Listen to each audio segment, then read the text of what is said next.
നിങ്ങൾക്കറിയാമല്ലോ, പഴയ ഉടമ്പടി പുസ്തകത്തിന്റെ സമയത്ത് മോശ ദൈവവുമായിട്ട് സംസാരിക്കുന്ന സമയത്ത്, ജനത്തിനു വേണ്ടി ദൈവത്തോട് പ്രാർത്ഥിക്കുന്ന സമയത്ത് മോശ ഒരു കടുത്ത വാക്ക് പറഞ്ഞു ദൈവത്തോട്. ഈ ജനത്തോട് അങ്ങ് ക്ഷമിക്കുന്നില്ല എങ്കിൽ നീ എഴുതിയ നിന്റെ പുസ്തകത്തിൽ നിന്ന് എൻ്റെ പേരങ്ങ് മായ്ച്ചു കളഞ്ഞേക്കാൻ. മനസ്സിലാവുന്നുണ്ടോ?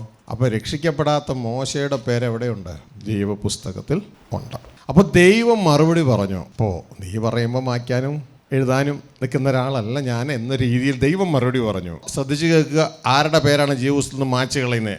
ദൈവം നേരിട്ട് പറയുകയാണ്, എന്നോട് ദൈവത്തോട് പാപം ചെയ്യുന്നവൻ്റെ പേർ ഞാൻ ജീവപുസ്തകത്തിൽ നിന്ന് മായ്ച്ചു കളയും.